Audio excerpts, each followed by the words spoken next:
जय श्री राधे राधे। कृष्ण की जय हो, भक्त प्रेमियों की जय हो, राधा कृष्ण की जय हो। श्री श्री राधा सर्वेश्वरी जयते नमः।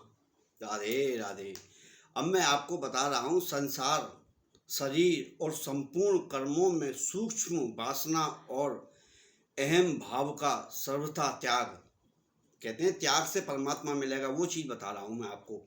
संसार के संपूर्ण पदार्थ संसार के संपूर्ण पदार्थ माया के कार्य होने से सर्वथा अनित्य हैं और एक सच्चिदानंद घन परमात्मा ही सर्वस्व समभाव से परिपूर्ण है। ऐसा दृढ़ निश्चय लेकर शरीर सहित संसार के संपूर्ण पदार्थों में और संपूर्ण कर्मों में सूक्ष्म वासना का सर्वथा अभाव हो जाता है, अर्थात अंतकरण में उनके चित्रों का संस्कार रूप से भी न रहना एवं शरीर में अहम भाव का सर्वथा अभाव होकर मन, वाणी और शरीर द्वारा होने वाले संपूर्ण कर्मों में कर्तापन का अभिमान, जो मैंने किया, ये कर्तापन का अभिमान व क्लेश भी न रहना, यह सातवीं श्रेणी का त्याग है। इस सातवीं श्रेणी के त्याग रूप पर वैराग्य को प्राप्त हुए पुरुषों के अंतकरण की प्रवृत्तियां संपूर्ण संसार से अत्यंत उपराम हो जाती हैं। यदि किसी काल में कोई संसारिक हो भी जाता है तो भी उसके संसार नहीं जमते, क्योंकि उसकी एक सच्चिदानंद घन वासुदेव में परमात्मा में ही अनन्य भाव से गढ़ स्थिति निरंतर बनी रहती है। जिसकी भक्ति भाव में निरंतर बनी रहेगी, उसके लिए बाकी के ये जो भी पदार्थ हैं, सांसारिक पदार्थ हैं, ये उसको तुच्छ लगेंगे, नाशवान लगेंगे। ये संपूर्ण संसार के पदार्थों में और कर्मों में तृष्णा और फल की इच्छा का एवं ममता और आसक्ति का सर्वथा अभाव होने पर भी उसमें सूक्ष्म वासना और कर्तव्य अभिमान शेष रह जाता है। इसलिए सूक्ष्म वासना और अहम भाव के त्याग को सातवीं श्रेणी का त्याग कहते हैं। पूर्वोत्तर छठी श्रेणी के त्याग को प्राप्त हुए पुरुष की तो विषयों का विशेष संसर्ग होने से कदाचित उसमें कुछ सत्संग होने से कदाचित उसमें कुछ आसक्ति हो भी सकती है, परंतु इस सातवीं श्रेणी के त्याग की पुरुष का विषयों के साथ सत्संग होने पर भी उसमें आसक्ति नहीं हो सकती, क्योंकि उसे नित्य में एक परमात्मा के सिवा अन्य कोई वस्तु रहती ही नहीं। इसलिए इस त्याग को पर वैराग्य कहा है। इसलिए उसके अंतकरण में संपूर्ण गुणों का अभाव होकर अहिंसा, सत्य, अस्तेय, ब्रह्मचर्य,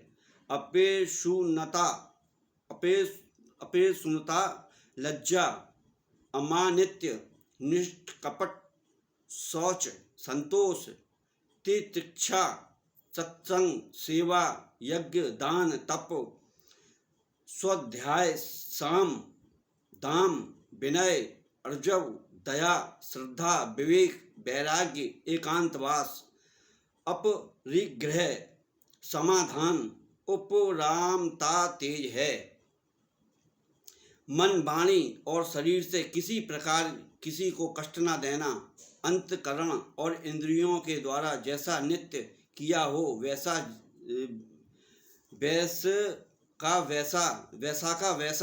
ही प्रिय शब्दों में रहना, चोरी का सर्वथा अभाव, 8 प्रकार के मैथुनों का अभाव, किसी की भी निंदा ना करना, सत्कार, मान और पूजादि का ना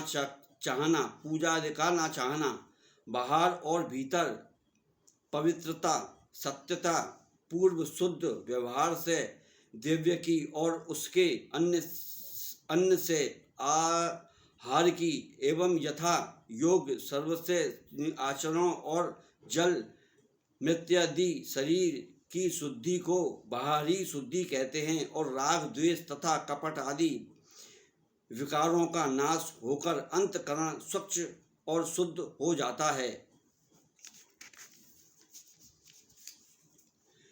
क्षमा, धैर्य, अद्रोह, अभय, निरहंकारता, शांति और ईश्वर में अनन्य भक्ति इत्यादि सद्गुणों का अभिभाव स्वभाव से ही हो जाता है।